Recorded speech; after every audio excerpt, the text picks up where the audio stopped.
Dear friends, next most important chapter is morphology of flowering plants. Morphology ही एक बायोलॉजीची अशी ब्रँच आहे की ज्या ब्रँचमध्ये एक्सटर्नल कॅरेक्टरचा स्टडी केला जातो. So it is a branch of biology which deals with study of external characters of an organism.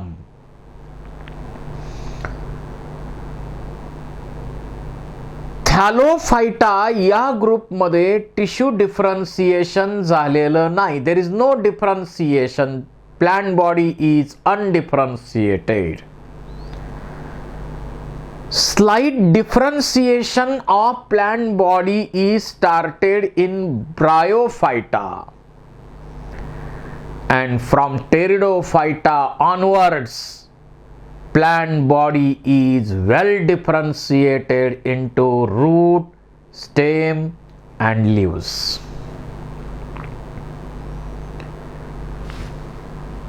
इथं आपल्याला root, stem, leaves, flowers, fruits, seeds यांचा स्टडी करायचा आहे आणि त्याबरोबरच काही प्लांट फॅमिलीचा सुद्धा स्टडी करायचा आहे.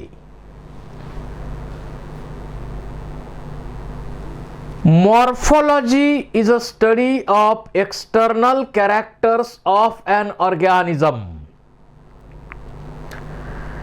Angiosperms or flowering plants are characterized by presence of well differentiated root, stem, leaves, flowers, fruits, etc. या अँजिओस्पर्म मध्ये जे प्लांट बॉडीचे मेन पार्ट आहेत त्यामध्ये एक आहे जनरली अंडरग्राउंड असणारा पार्ट म्हणजे root system. Above the ground असणारा पार्ट म्हणजे shoot system. So plant body is differentiated into root system and shoot system. असं डिफरन्सिएशन यामध्ये आहे. सुरुवातीला पाहूया आपण root. Generally roots are underground, पण सगळीकडे असंच असेल अशातला भाग नाही आहे. रूट्स हे जमिनीमध्ये असतात म्हणून त्यांना आपण म्हणतो पॉझिटिव्हली जिओट्रॉपिक.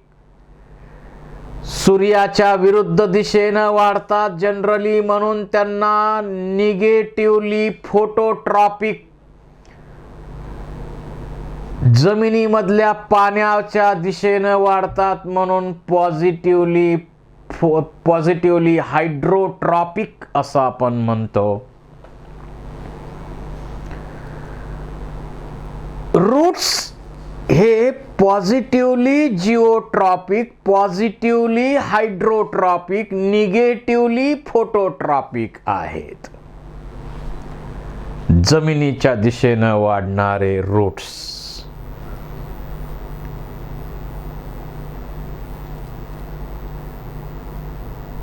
आणि इथं बेसिकली दोन टाईपचे आणि त्याच्याशिवाय आणखी एक type adventitious roots. Types of root systems: tap root system, adventitious root system and fibrous root system. आता टॅपरूट सिस्टीम म्हणजे काय?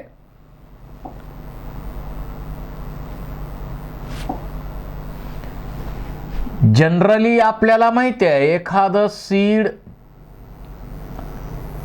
जर्मिनेशन साठी आपण ठेवतो त्यावेळी त्याचा रॅडिकल बाहेर येतो. Emergence of radicle is a first sign of seed germination. पहिली साइन आहे सीड जर्मिनेशनची. It is the first sign of seed germination. आणि या रॅडिकल पासून बनतात नंतर प्रायमरी रूट्स. जे रूट या रॅडिकल पासून बनतात त्यांना आपण म्हणतो ट्रू रूट्स आणि तेच आहेत टॅप रूट. डायकॉट आणि जिम्नोस्पर्म मध्ये टॅप रूट सिस्टीम कॉमन आहे. हे मेन रूट त्याच्यामध्ये आहेच, पण त्याला पुन्हा primary branches, secondary branches, tertiary branches इथून डेव्हलप होतात. ज्या लॅटरल ब्रँचेस आहेत त्या एंडोजिनस पेरिसायकल पासून ओरिजिनेट होत असतात.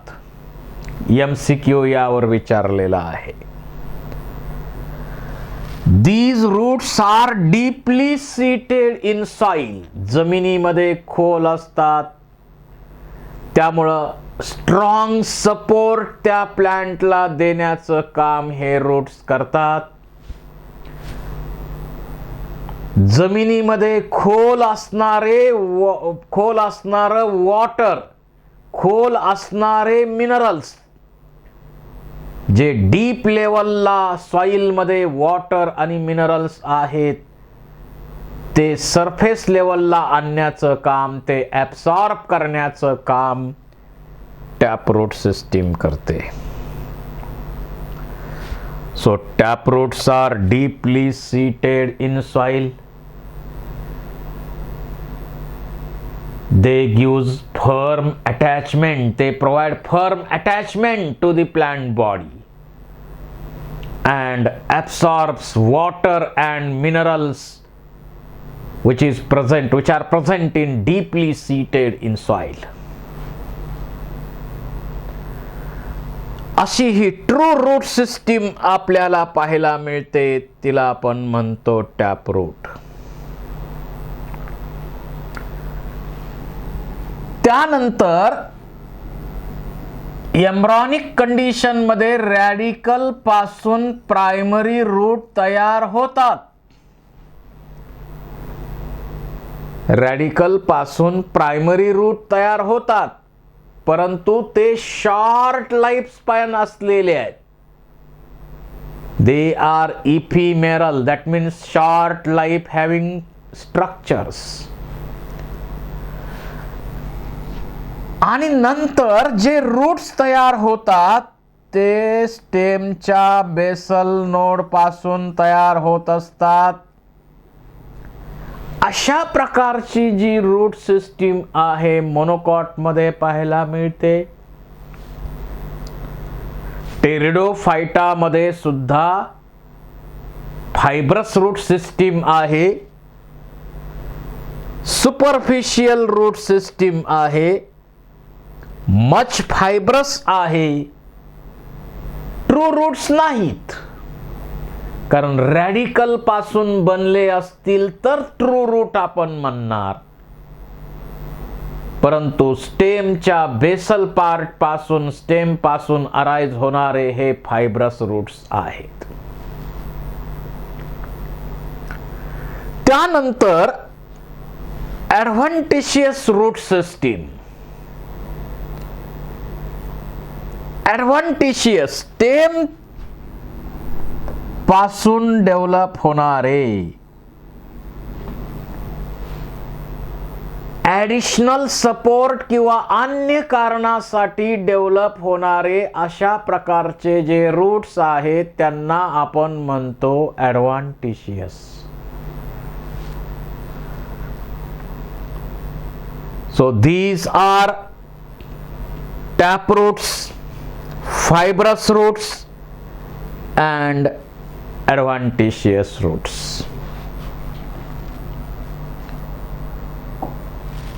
इथं या डायग्राम मध्ये आपल्याला दाखवलेलं आहे, सीड जर्मिनेट होतं, रॅडिकल डेव्हलप होतं. जर या रॅडिकल पासून रूट तयार होत असेल तर ते ट्रू रूट्स आहेत आणि टॅपरूट सिस्टीम ट्रू रूट सिस्टीम आहे.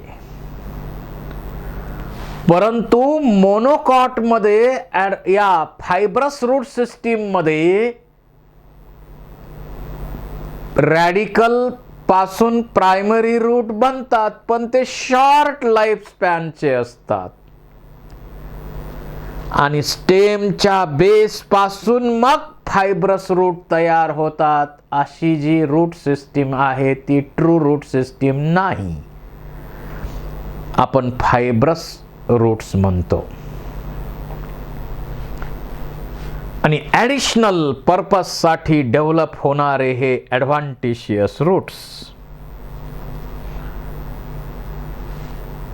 आता टॅपरूट सिस्टीमचा विचार करा. रॅडिकल पासून तयार होणार ट्रू रूट्स आहेत हे, आणि या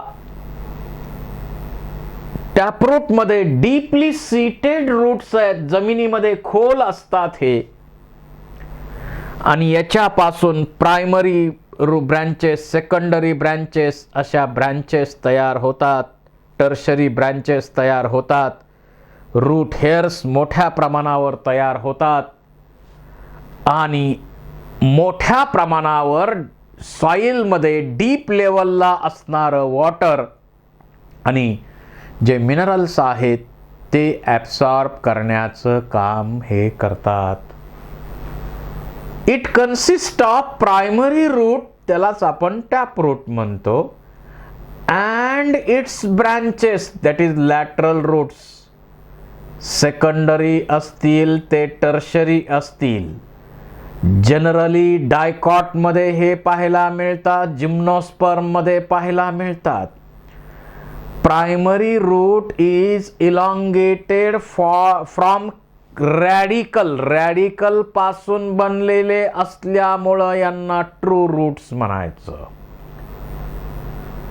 एक्झाम्पल मस्टर्ड प्लांट किंवा डायकॉट मध्ये कुठलंही प्लांट याचं एक्झाम्पल येईल. मस्टर्ड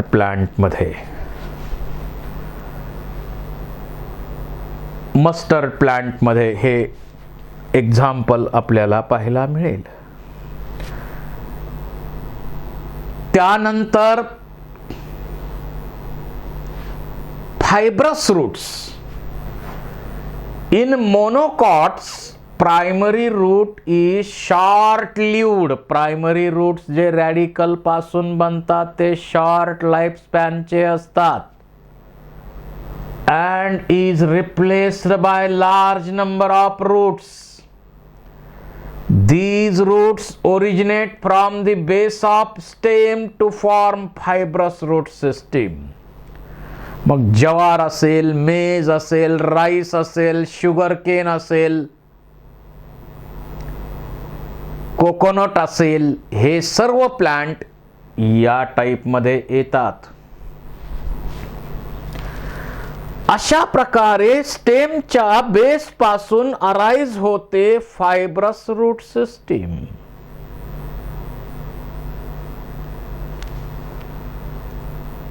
त्यानंतर टाइप्स ऑफ रूट्स.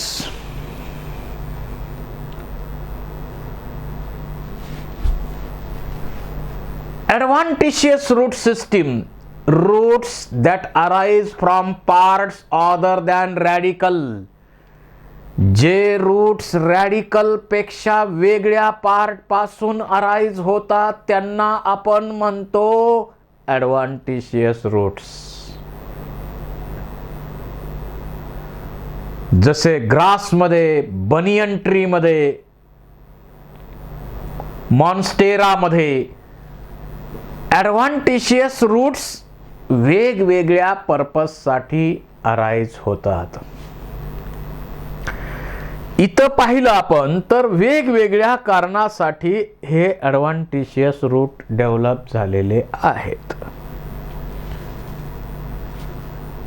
आता सुरुवातीला आपण पाहूया रूटचं स्ट्रक्चर.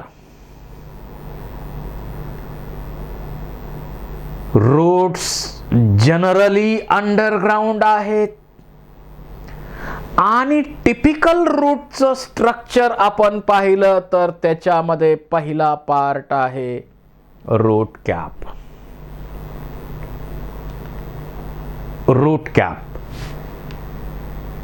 इथं जो मेरिस्टेमॅटिक झोन आहे त्याच्या नंतर इथं खाली आहे रूट कॅप.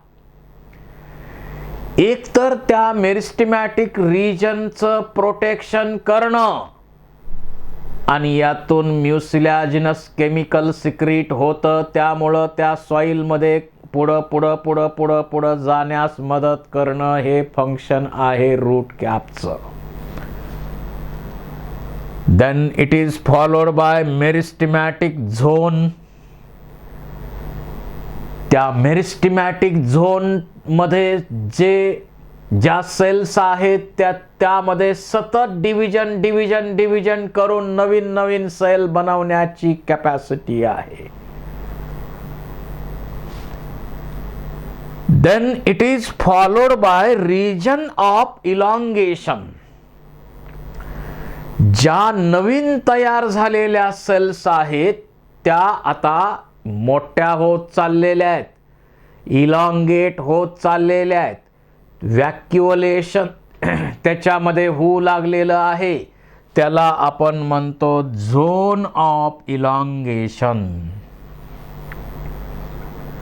आणि शेवटी या ज्या इलॉंगेटेड सेल्स आहेत त्यांचं मॅच्युरेशन होतं आणि इथं मॅच्युरेशनचा झोन तयार होतो. मॅच्युरेशन इज डिफरन्सिएशन, कामाची विभागणी करणे, याला डिफरन्सिएशन मॅच्युरेशन आपण म्हणतो. आणि याच मॅच्युरेशनच्या झोनमध्ये शॉर्ट लाईफ स्पॅन असणारे युनिसेल्युलर छोटे स्ट्रक्चर डेव्हलप होतात, त्याला आपण म्हणतो रूट हेअर्स. आणि म्हणून या झोनला रूट हेअर झोन सुद्धा आपण म्हणू शकतो. अतिशय डेलिकेट असणारे शॉर्ट लाईफ स्पॅन असणारे रूट हेअर्स मोठ्या प्रमाणावर इथं डेव्हलप होतात आणि रिप्लेस होतात. It increase the area of absorption. या रूट हेअर मुळे एरिया ॲब्सॉर्प्शनचा वाढतोय. त्याचबरोबर root hairs are responsible for absorption of water and minerals from soil.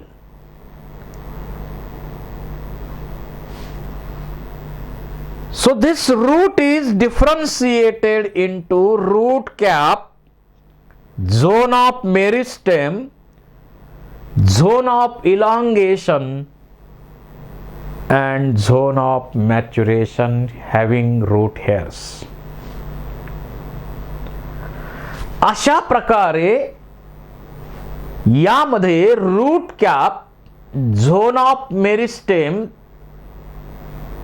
Elongation, maturation, root hairs असे रिजन्स या रूट मध्ये पाहायला मिळतात.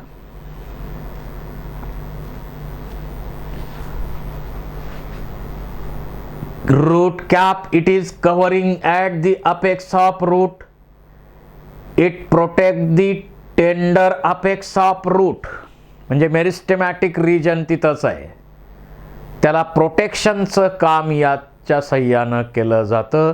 आणि म्युसिलॅजिनस केमिकल जे त्या केमिकलमुळं हे रूट्स जे आहेत ते जमिनीमध्ये आणखी पुढं सॉइलमधून जाण्यासाठी मदत होते.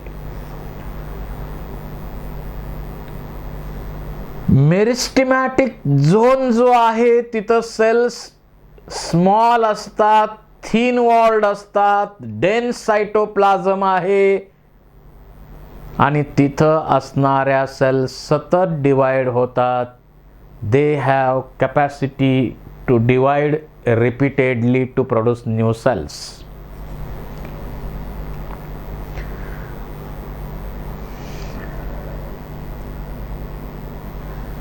त्यानंतर त्याच्यावरती झोन ऑफ इलॉंगेशन आहे. मेरिस्टेमॅटिक रिजनच्या वरती झोन ऑफ इलॉंगेशन आहे. Hair cells undergo rapid elongation and enlargement. It helps in growth of root in length. त्यामुळं लेंथ वाढू शकते. Then region proximal to elongation, there is a zone of maturation. Cells get differentiate and mature.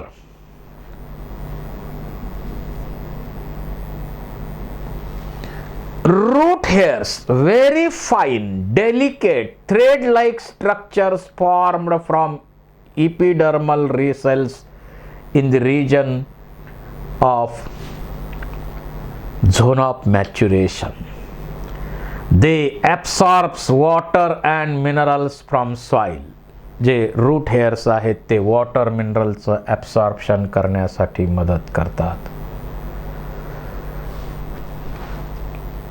रूटचे structure आपण study केलेलं आहे. यानंतर या रूटमध्ये वेगवेगळ्या प्रकारचे मॉडिफिकेशन्स आहेत. काही ठिकाणी स्टोरेजसाठी मॉडिफिकेशन आहे, ब्रीदिंगच्या प्रोसेससाठी मॉडिफिकेशन आहे, सपोर्टसाठी मॉडिफिकेशन आहे, न्यूट्रिएंटच्या ॲब्सॉर्प्शनसाठी मॉडिफिकेशन आहे. अनेक प्रकारचे रूट मधले मॉडिफिकेशन्स आहेत, ते आपल्याला आत्ता स्टडी करायचेत. Swollen roots for food storage, prop root, stilt root, pneumatophores and others.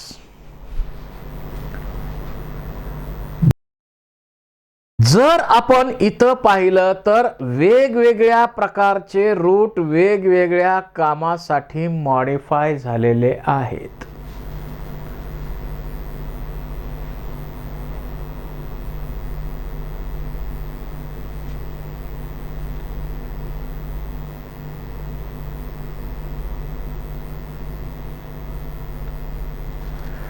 इथं जर आपण पाहिलं तर हे रूट्स स्टोरेज साठी मॉडिफाय झालेले आहेत.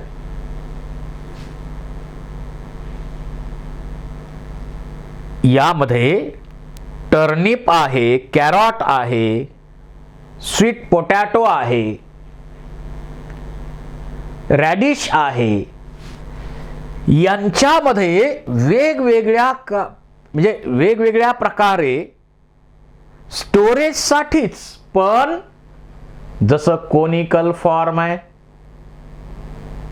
जर कॅरॉट मध्ये पाहिलं तर त्याचं रूट असं कोनिकल शेपचं दिसतं, स्टोरेजसाठी मॉडिफाय झालेलं आहे. त्यानंतर रॅडिश मध्ये पाहिलं तर दोन्ही साइड आपल्याला अशा निमुळत्या दिसतात.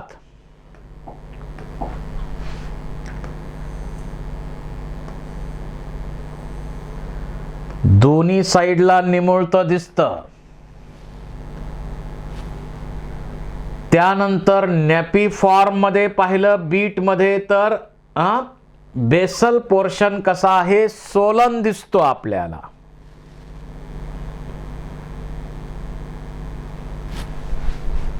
आणि ट्यूबरस, ट्यूबर म्हणजे सुजलेला फुगलेला part, swollen part. Sweet potato मध्ये आपल्याला सोलन रूट्स मिळतात, ट्यूबरस रूट मिळतात. असे हे वेगवेगळ्या आकाराचे स्टोरेजसाठी मॉडिफाय झालेले रूट आहेत. So these are roots modified for storage. फूडचा स्टोरेज करण्यासाठी यांचं मॉडिफिकेशन झालेलं आहे.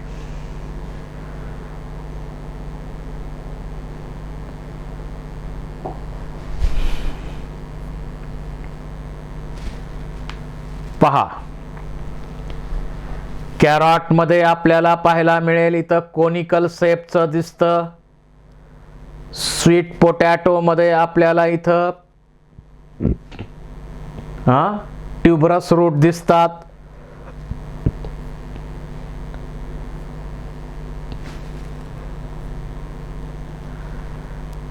त्यानंतर ॲडव्हान्टिशियस रूटचं पण स्टोरेजसाठी मॉडिफिकेशन झालेलं असतं. सिंपल ट्यूबरस रूट आपल्याला स्वीट पोटॅटो मध्ये पाहायला मिळतात. आयपोमिया बटाटास, शकराकंद, रताळ इथं आपण पाहतो. आणि इथं ह्याच्यामध्ये, आणि हे जे आहे ते फॅसिक्युलेटेड आहे. फॅसिक्युलेटेड आहे असं ट्यूबरस रूट. दाहेलिया आणि ॲस्पॅरागस मध्ये आपल्याला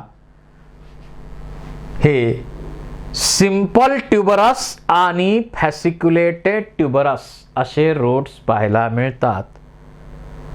सिंपल ट्यूबरस रूट आपल्याला इथं स्वीट पोटॅटो रताळ्यामध्ये पाहायला मिळतात. आणि दाहेलिया किंवा ॲस्पॅरागस मध्ये असे आपल्याला फॅसिक्युलेटेड पाहायला मिळतात.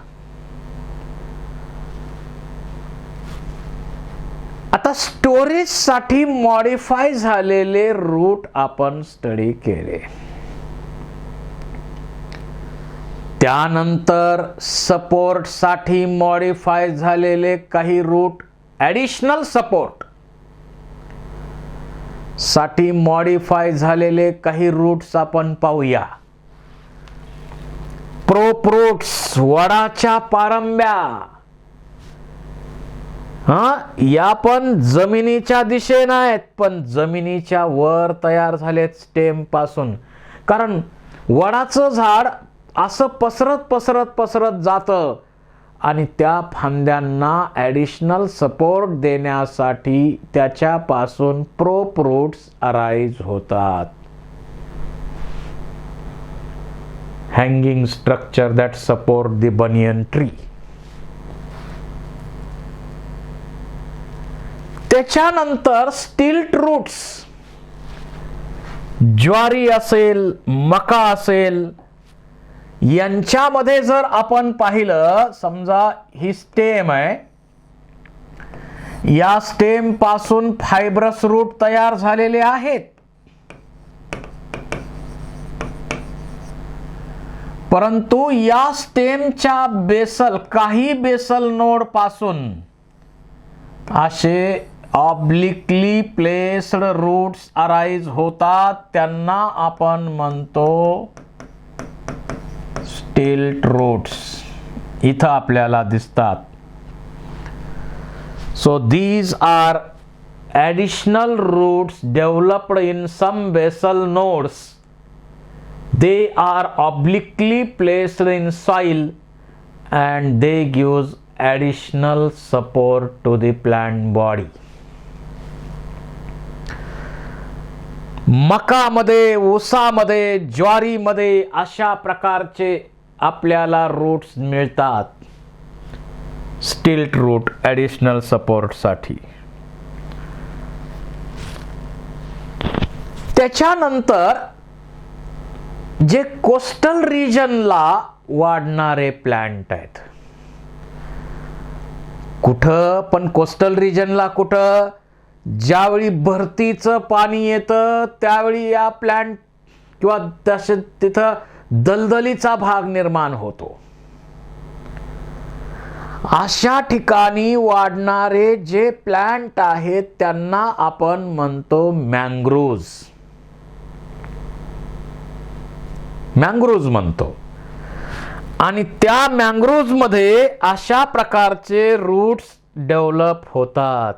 मोठ्या प्रमाणावरती मँग्रोव्ज, ॲव्हिसिनिया असेल, रायझोपोरा असेल, अन्य मँग्रोव्ज असतील, त्यांच्यामध्ये अशा प्रकारचे जमिनीच्या वरती येणारे, म्हणजे पॉझिटिव्हली फोटोट्रॉपिक, निगेटिव्हली जिओट्रॉपिक म्हणता येईल यांना, असे रूट्स अराइज होतात. त्यांना आपण म्हणतो निमॅटोपोर्स और रेस्पिरेटरी रूट्स.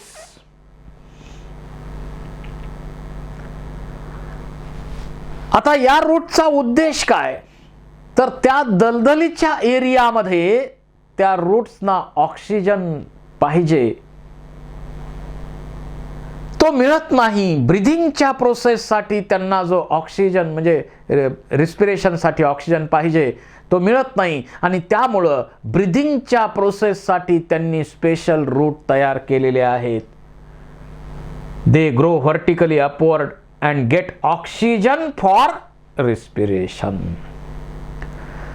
आपण जसा हवेमधून ऑक्सिजन घेतो तसं त्यांच्यामध्ये ऑक्सिजन घेण्यासाठी बनवलेले खास हे रूट आहेत. आणि म्हणून त्यांना आपण काय म्हणतो, ब्रीदिंग रूट्स, निमॅटोपोर्स. हे निमॅटोपोर्स आहेत.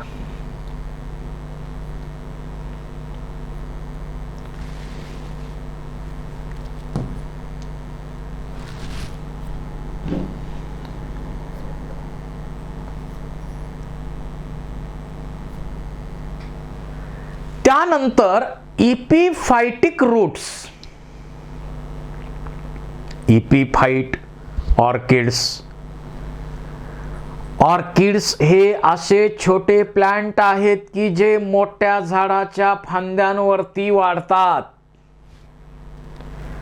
हे मोठ्या झाडाच्या फांद्यावरती वाढणारे ऑर्किड्स आहेत. या फांदीला अटॅचमेंट साठी यांच्याकडे रूट्स डेव्हलप झालेले असतात. एकतर फांदीला अटॅचमेंट होते आणि त्या फांदीचा जो बार्क आहे, साल आहे, त्याच्याकडून मिनरल्स ॲब्सॉर्ब केले जातात इथं. आणि त्याच्याशिवाय यापासून असे इपिफायटिक रूट्स डेव्हलप होतात की ज्याच्यामध्ये वेलॅमन नावाचा स्पॉन्जी टिश्यू आहे, डेड टिश्यू आहे. आणि त्या टिश्यूच्या मदतीनं सराउंडिंग एन्व्हायरमेंटमध्ये जे मॉइश्चर आहे, पाणी ॲब्सॉर्ब करायचंय ना, मॉइश्चरच्या रूपात असणारं वॉटर ॲब्सॉर्ब करण्याचं काम यांच्या मदतीनं केलं जातं. तर असे हे इपिफायटिक रूट्स आहेत. त्यानंतर क्लाइंबिंग रूट्स. पायपर बेटल मध्ये क्लाइंब होणं, फांदीला घट्ट पकडून ठेवण्यासाठी क्लाइंबिंग रूट्स आहेत. क्लाइंबिंग रूट्स पायपर बेटल्स याच्यामध्ये तयार झालेले आहेत. त्याचबरोबर आपण अशा प्रकारचं स्ट्रक्चर पाहिलेलं आहे. कस्कुटा, अमरवेल अनेक ठिकाणी आपण पाहिलेली आहे. तर ते कस्कुटा होस्ट वरती अटॅचमेंट करणार आणि याच्यावरती अशी अटॅचमेंट केल्यानंतर इथं पॅरासाइटिक रूट्स डेव्हलप केले जातात. हॉस्टोरियल रूट्स डेव्हलप केले जातात. हॉस्टोरिया म्हणजेच पॅरासाइटिक रूट डेव्हलप केले जातात. ज्याच्या सहाय्यानं वॉटर, मिनरल आणि न्यूट्रिएंट्स यांचं ॲब्सॉर्प्शन त्या प्लांट बॉडीकडनं यांना म्हणजे मिळतात. न्यूट्रिएंट्स ॲब्सॉर्ब करण्यासाठी, प्लांटकडनं न्यूट्रिएंट ॲब्सॉर्ब करण्यासाठी डेव्हलप केलेले हे रूट आहेत. कस्कुटा हे त्या होस्ट प्लांटवरती असणारं पॅरासाइट आहे. पॅरासाइट आहे.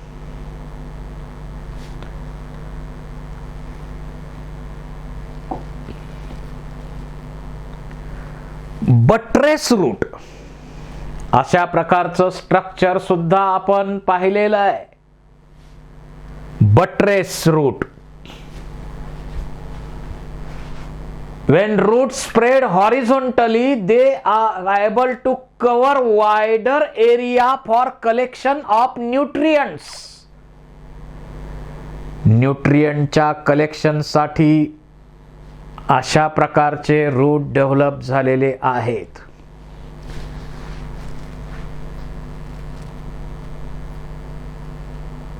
त्याचबरोबर काही प्लांटमध्ये जसं आपण मेथीची भाजी पाहिली तर त्याच्यामध्ये इथं टॅप रूट आहे, बाकीचे ॲडव्हान्टेशियस रूट आहेत आणि यावरती रूट नोड्यूल्स तयार होतात. नायट्रोजनच्या फिक्सेशनसाठी डेव्हलप केलेले हे रूट्स आहेत, नायट्रोजन फिक्सिंग रूट्स. असे अनेक प्रकारचे रूट्स मॉडिफाय झालेले आहेत. काही प्लांट आहेत जसं टिनोस्पोरा आपण विचारात घेतलं, त्याच्यामध्ये ॲसिमिलेटरी रूट आहेत.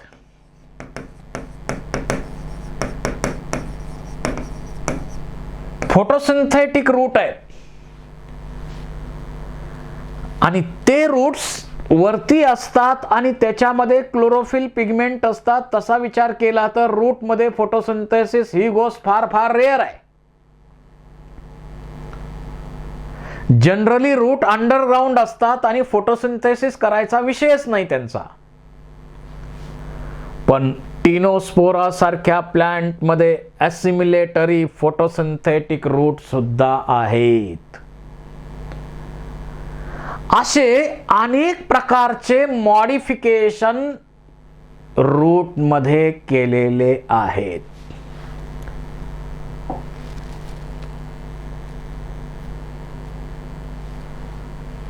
आता रूटचे फंक्शन्स काय?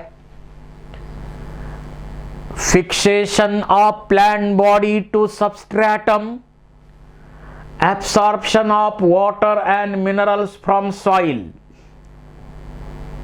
provide proper anchorage for plants, storage असेल, synthesis of plant growth regulators आणि ॲडिशनल फंक्शन साठी मग आपण सपोर्ट साठी, ब्रीदिंग साठी, फोटोसिंथेसिस साठी, नायट्रोजन फिक्सेशन साठी, न्यूट्रिएंट ॲब्सॉर्ब करण्यासाठी असे अनेक ॲडिशनल फंक्शन्स या रूटचे आपल्याला सांगता येतील.